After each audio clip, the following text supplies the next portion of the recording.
Hey, this is Seth with In Demand Career. I show people how to get life-changing jobs in digital marketing with no previous experience or education. And that includes my very special guest today, Brandon, who had 7 years of experience in the healthcare industry, mostly in call centers, and was forced to drive Uber just to have enough money to pursue the things he wanted to pursue. He was burned out and was not satisfied with what he was doing when he found my course. And now he is making $58,000 a year in digital marketing, working remotely. It's more money than he's ever made before. He's very happy. I'm excited to share his story with you. Thanks for being here, Brandon. Thank you, Seth. Very excited to be here. It's actually an honor. I followed probably most of the videos, probably dating back a year ago, probably. And those videos were very inspiring, encouraging. It definitely helped me out a lot in this journey that I'm on into digital marketing. So those videos definitely help a lot. Awesome, man. Now you're part of that. And that's what happens. That's what happens with the course, guys. That's what's possible. So yeah, man, it's a pleasure to talk with you as well. Why don't you tell people a little bit about your current job and what you're doing right now? Oh yeah, absolutely. So right now I am at a marketing agency. It is called Brado. I'm what you call a paid search specialist. So this role particularly is in a PPC role. So I'll be managing accounts, handling ad spend. I'll also be doing a little bit of conversion tracking as well as setting up tags and event tags, things of that nature. A little bit of that came from my previous job. So that was doing mostly of those types of responsibilities. So they were very happy to know that I had that kind of experience to bring to the table. Right. Where I am. Right. And what are you making at this job? Right now I'm making $58,000 a year. That's so great, man. And is it in the office or is it remote? It is remote, and it's going to stay remote. So that's a beautiful thing. That's so awesome, man. And is this your first digital marketing job or your second one? This is my second one. About how long did it take for you to go from your first digital marketing job to your second digital marketing job where you're now making about 60K? It took me about 4 months, 4 to 5 months. There you go, guys. I say this and I wanted to highlight that because in all the videos you've seen, I talk about it takes about a year to get to 60K, but some people get there sooner. And it is possible in this industry to leverage up within just 4 months or 3 months or however. It's not like you might have heard from your teacher. Well, not your teachers don't really give you career advice, but you might have heard on the internet or from somebody on LinkedIn, oh, you've got to wait a year or two before you change jobs. Not in digital marketing. It can be a few months because there's such a need for skilled people with these skills. So anyway, we're going to want to, share with people how you actually got that first job and then into the second job. But first, let's go back in time. Like, what was going on in your life when you first discovered the course? What was your history before you got into digital marketing? Sure, most definitely. So this actually dates back in 2018, and I was working at a call center at a healthcare industry, a very large company that everybody goes to. So it's a pharmacy store, but it's more on a corporate end. This job deals with specialty pharmacy, and at that particular time, I was taking phone calls, help setting up orders to deliver medications to the elderly or people that are terminally ill. And I was doing that for a while. And I remember I still didn't know what I really wanted to do with myself, but I know I didn't want to stay stagnant in my position. So I tried to get promoted within the company. I became a subject matter expert. I would teach people how to do their jobs or train them, whichever may have been. And how much, I'm just going to interrupt you for a second. I'm curious, how much were you getting paid when you got promoted? Well, that's the thing. I didn't even get a raise like that, really. I would play the role, but I didn't actually get the role. So I would be given the task of these responsibilities, but I was never officially that maybe like team lead or supervisor, but they would come to me and ask me to do these things because as a subject matter expert, they would expect you to do these kind of practices because they expect you're going to eventually become either a lead or a supervisor. So that's pretty much what they would have us do. They would make us right. So they're not paying you for what you're doing. They're not paying you for your value. But you were there for many years, weren't you? Yeah, I was there about 4 years. And did you get promoted? No, that's the sad part. That is, guys, I just want to point out, that's like, this is the crap you deal with in a lot of industries. You don't deal with the digital marketing. And do you mind sharing, what were you getting paid? It's embarrassing now, but it was less than $15. I'm not gonna lie to you. It was probably, I'm gonna say probably $14.60 maybe. That happens. Yeah. It's you don't have to be embarrassed, man. Everybody's been there. Dude, I've been there. I've worked for crap pay, getting overworked, taken advantage of, and it's just, a lot of people find themselves in those situations when they don't have skills that are in demand, and you don't know about them. And on top of that, so you're making very little. So then tell us a little bit about why you decided to start driving Uber, and what was that like doing both jobs? Well, for Uber, through this job, I was at least able to afford a car. So I got a car that was a few years old. So I was able to sign up for Uber, and I wanted to make some extra money on the side. So I'm able to, enjoy myself and do the extracurricular activities that I guess adults do. So, I just wanted to save money, and I wanted to save up, or if I wanted to get into any type of entrepreneurial or business pursuit, that was another reason why, or just networking in any shape, way possible, because you never know who you'll meet as you're Ubering, right? So, but the Uber experience was good. I had a lot of fun with it. It definitely helped me out a lot, and it actually helped me get my first place. So that's actually where I am right now currently. So. Wait, I'm sorry. It helped you get what? Oh, I'm sorry. It actually helped me get my first apartment condo by myself. Oh, okay. So you met someone in the Uber that was a hookup? Well, not really. It was just the Uber. Oh, I'm sorry. You mean the extra money you were making with Uber? Exactly. Yes. But what was it? What I wanted to key in on, and I think it's great that you have such a good attitude about it, but how many hours a day were you working if you had a full-time job plus doing Uber? Yeah, that's the thing. With the call center and the Uber, I would probably maybe between 50 to, I would say 60 hours a week easily.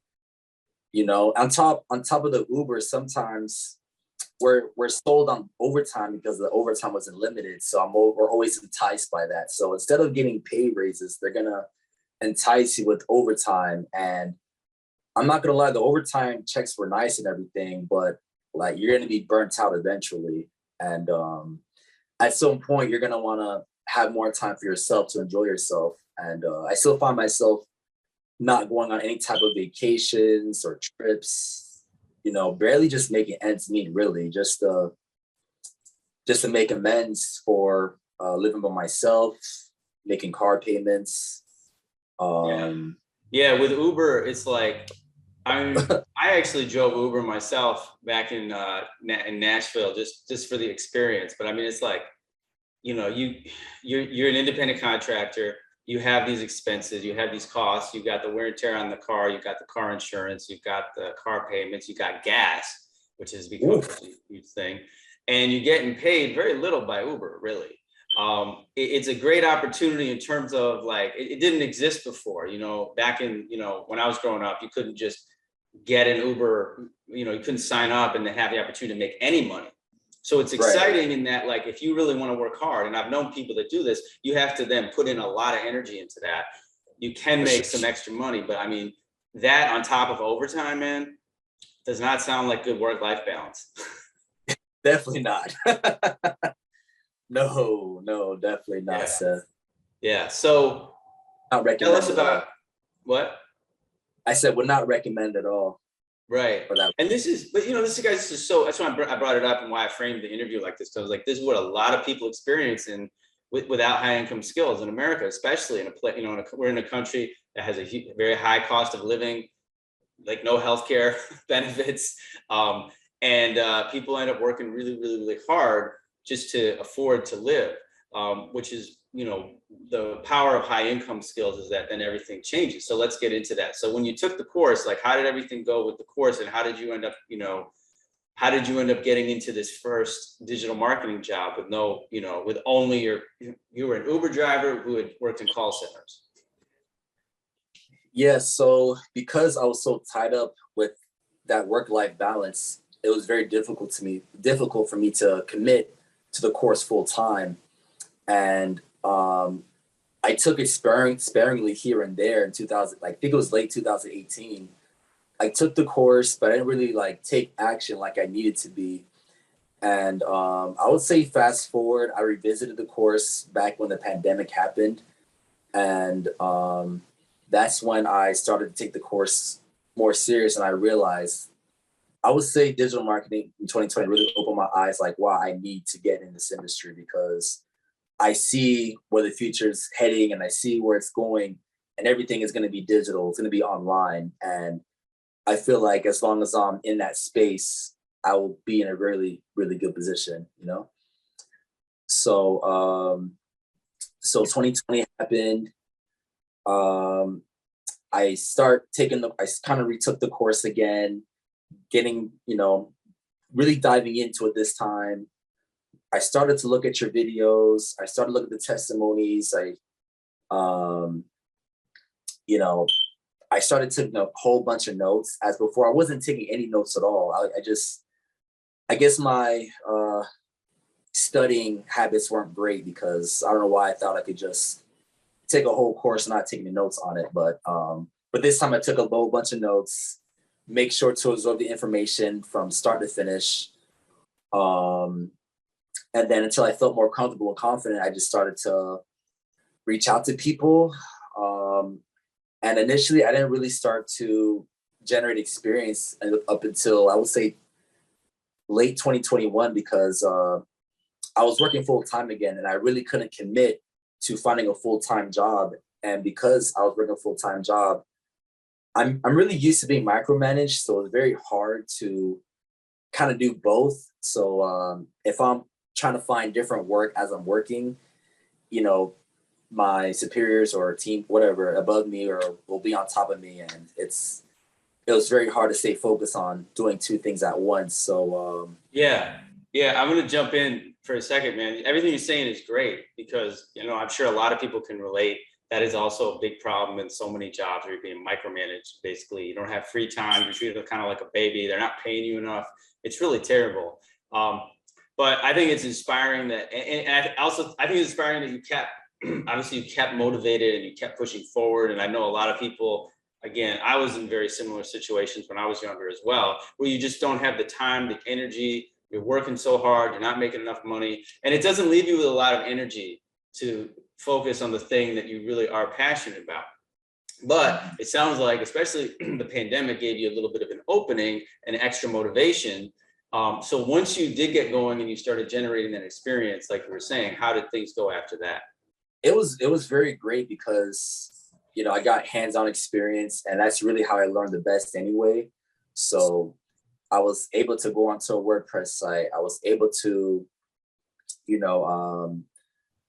edit the pages, add hyperlinks, edit meta tags. I was able to do all of those things that you taught in the course. And with that experience, it gave me the confidence to go out there to apply to jobs.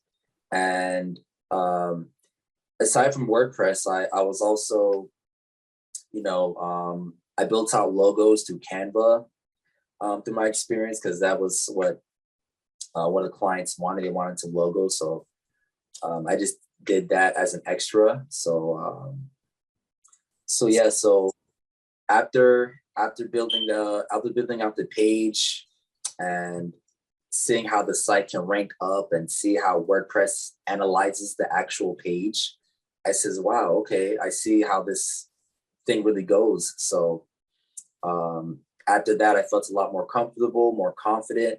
And it's one thing to be confident, but it's another thing to know exactly what you're doing. So I felt very much competent in that field. And after that, I just took it upon myself to go to LinkedIn, build up my profile. I looked up everything that you had in the course about building it up. Made sure to build up my resume to the T that you had recommended. And when I applied to these jobs, I made sure to not just bulk apply. You know, I know you recommend to not do that. So I would say I had 3 different resumes for each job that I applied to. So I had a PPC resume and an SEO resume, and then I had a digital marketing resume. So for SEO resumes, I would apply only for SEO jobs and attach the SEO resume with that. And then for PPC, I would only attach my PPC resume. And then, you know, if there's a digital marketing job that covers both, I would attach that resume. Right. And I would go even further, guys. And I think that's great. I mean, listening to the instructions in the course, I would even say to people, you know, you should have a separate resume for every job, because every job posting, this is general advice for anybody, even if you're not in digital marketing. They said the wish list, the job posting is a wish list, and then your resume speaks to the wish list. And that's one of the biggest problems people have if they're not following my instructions in the course, is they're bulk applying. They're just like not putting it, oh yeah, I have applied this job. And then when people, you don't think about people on the other end, you got to imagine you're the hiring for this job and you get your resume that has no customization. You're going to be like, forget this guy. But what's interesting to me is that you were saying, there's a couple of things you point out. Number one, I know you had mentioned before you wanted to do PPC, but you seem to get most of your experience doing SEO. And yet that gave you the confidence, guys. And this is why I say so much perfectionism equals poverty. Like, you didn't have the perfect, like you wanted to get more experience in PPC, but you ended up getting SEO, but still it gave you this confidence in that once you just started doing the hands-on stuff, it wasn't theory anymore. You're actually doing stuff. You're like, oh my God, this makes sense. And guess what? I can do it. That's the really powerful feeling and thought to have, is that I can do it. I know what I'm doing. And when you bring that vibe to a job interview, even again, guys, I've had people, I just interviewed Darian, and what did he say? He went to one job interview and he literally said, he said to one of the employers, I'm not qualified for this. But he said it with confidence. Like, he applied for a job that was way out of his league. And he was very confident when he even said that, and they still interviewed him. It was about his attitude, in a way. So you showed up. Let's get right into your application process. And, because you ended up getting hired for a paid media position with mostly SEO experience. So this is a very cool thing I want to dive into. But what was it like shooting out the resumes? Again, your background's in call centers and Uber driving. Were you getting responses to your resume? Yes, I did actually. I got a whole bunch of responses. I got quite a bit of interviews. The interview process was quite interesting. I wish I would have known beforehand how serious the interviews were, but yeah, I was getting a whole bunch of responses. The resumes worked greatly. They're very excited to see me and to meet me. How did that feel, by the way? I'm just curious. It felt great because I felt like I was going somewhere. So it was a huge confidence booster. I'm like, okay, maybe I could really get this. Maybe I could really go somewhere with this. So that's it's worth highlighting, because it's yeah, you guys, it's a process, and it's so important. Every step you take, every acknowledgement you get, you feel more like this is real, right? Absolutely. And it's not just a gimmick. It's not a scam. It's not something that, you're going to just accomplish in 5 days. So yeah, most definitely. I saw that there was actually progress happening, and this is like a real thing. So I was thinking, okay, if I'm getting this interview, like, it just motivated me to go harder. Like, okay, let me put this foot on the gas and just get more interviews, put in more applications, review the course more, so you're more up to par and stay fresh, and making sure your skills are sharpened because it's one thing to have the experience, but you want to, and this is just my opinion, but like when you're going for these interviews, I notice the more I delve into my notes from the course, the more it stays fresh in your mind. And when you're speaking to the interviews, you're able to, nerd out a little bit. You're able to just, go into this. I want to say a rant, but I don't know how to explain it. But no, you said it, man. You I say it a lot. You're nerding out. You're geeking out. Yeah, for sure. You lose.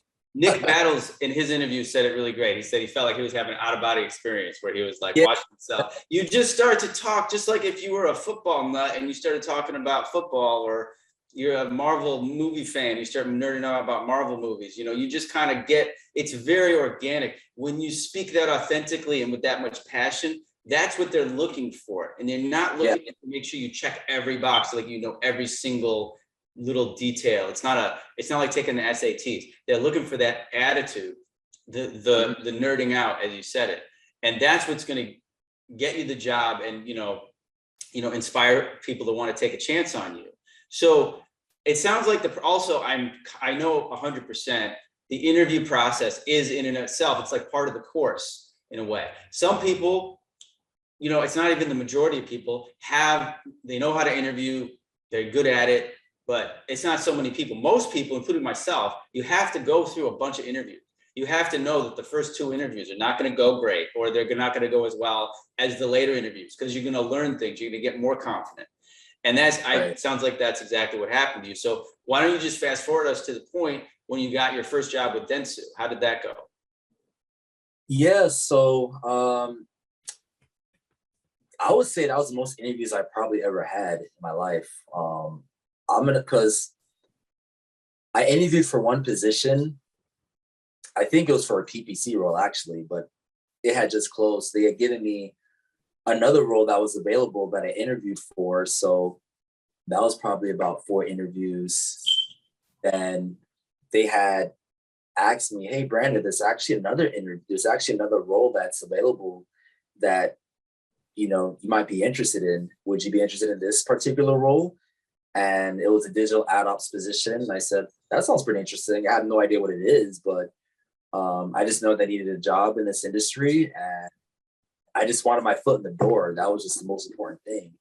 It is. And so just so I understand this, you had interviewed for a PPC position. That position closed. They kept you in the conversation though, and they were going to offer you another position. What was the second position they were going to offer you? Yeah, this for Dentsu, right? Yeah. Yeah. So the second position was the digital ad operations specialist. Oh, so that's the one you ended up taking, what you're saying? That is correct. So display advertising. Now, this is the real $1 million question. Is like, you had no experience with display. You didn't even know what it was. They knew that about you, right? Of course. And yet they were like, we're going to train you. Absolutely. I spoke nothing about display advertising at all, and yet they were still willing to accept me and give me a try.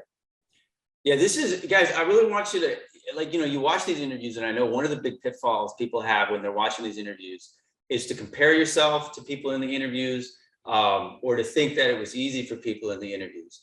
And I love this story because it's like, this was not a straight path. It wasn't like I took the course and 3 days later I got a job. But you had all these challenges. You got experience in one area, SEO. You wanted PPC, and now you're doing SEO. Then you're doing display advertising, but you ended up where you wanted to be. So tell us a little bit about what was it like working at, first of all, what was it like working at Dentsu the first time? What were you getting paid in that first job? I was very happy in itself. I was getting paid $48K. That was still the most I made at that point. So I was very happy with that. And was it remote?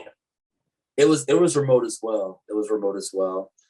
So, what was it like? I just say, give us a picture of like this job versus your other jobs, like in terms of the working remotely and just like your enjoyment of it. Oh, sure.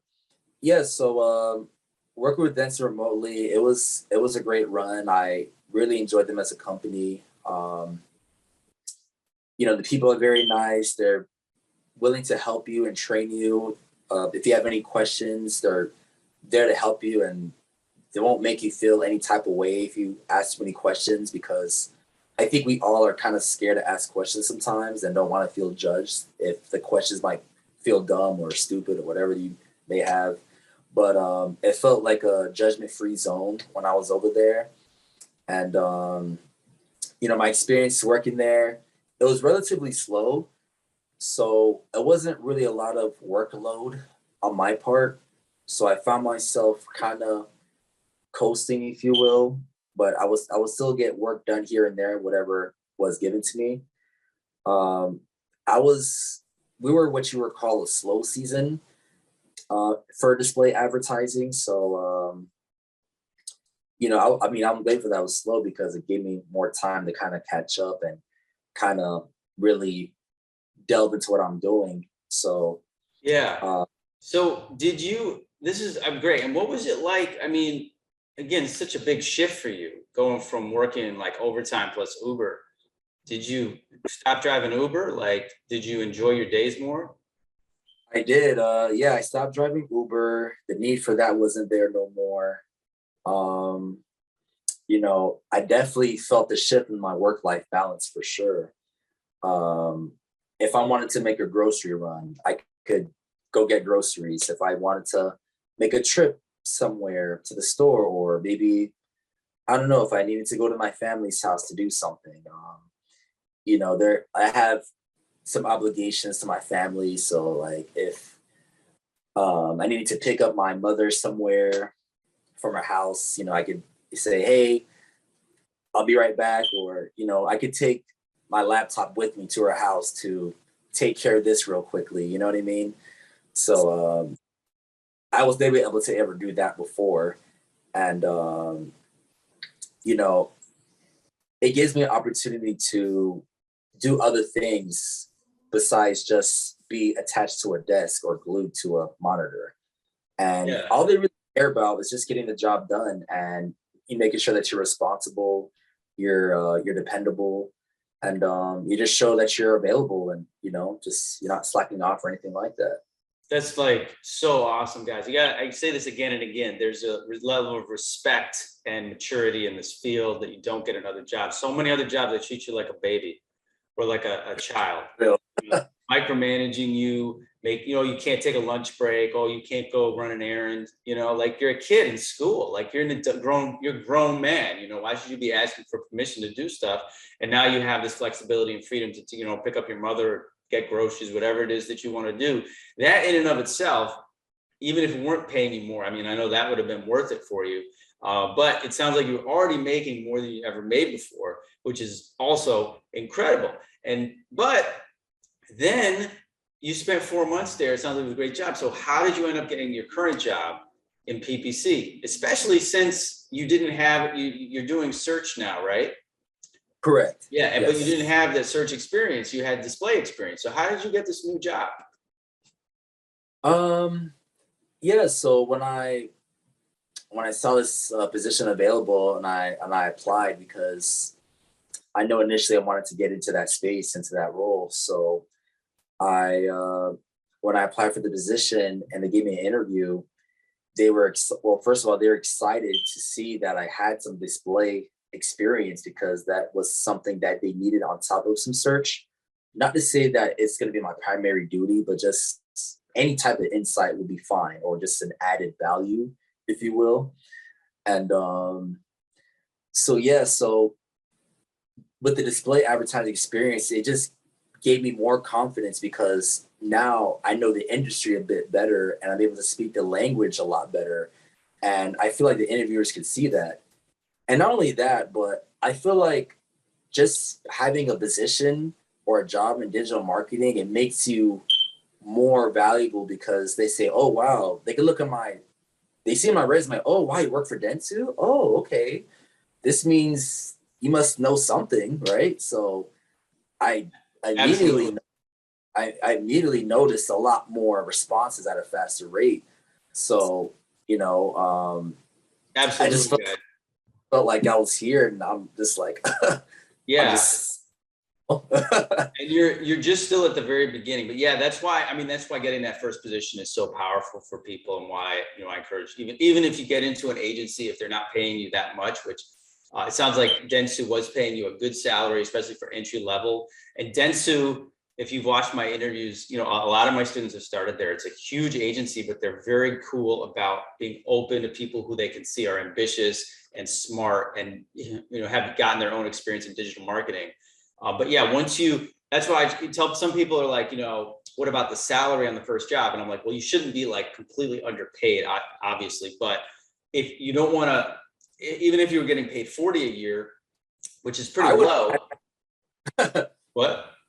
I would have been happy with that, because I know eventually I was going to go up. So that's it. You leverage that experience up, and then they see you work at this big agency, you already have more value in your eyes. And that's why I say, guys, you're going to get up to 60K within a year, because even if you start out at 40K, that experience will leverage you to the next position. So, and you know, you went from 48K to 58K, or $10,000 a year raise. That's pretty huge, especially, you know, just starting out. So, what's that? But I said it makes no sense. It's crazy. Yeah, it's one of the funniest things is they said, like, companies don't understand this. Like, they lose people, and it's like, dude, you just have to match the raises people get when they change jobs if they want to keep you. Yeah. But so then, yeah, tell us about, you know, what it was like getting hired at this new position. Yeah. So I think it took about 4 interviews, and yeah, it took about 4 interviews, and they made me wait a few weeks, probably about 2-3 weeks, until I started up literally several days ago. And so far it's been great. You know, the team has been very encouraging and very open to me, and I feel a great sense of belonging. You know what I mean? And you know, so far it's been great, even though I'm relatively new. But just the whole introductory, the way they've been training me so far, like, I can already tell that this job isn't going to be overwhelmingly stressful or over the top in any way. I could tell there's going to be a very strong background behind me, like a strong team, if you will. And yeah, I'm very excited to be where I'm at. That's awesome, man. I'm really happy for you, and I appreciate you sharing your story with everybody. I'm sure everybody can relate to this, and you should all be inspired by what's possible, because again, he didn't take a direct path, but now you have a PPC job making about 60K from, you know, a few months in with no previous experience.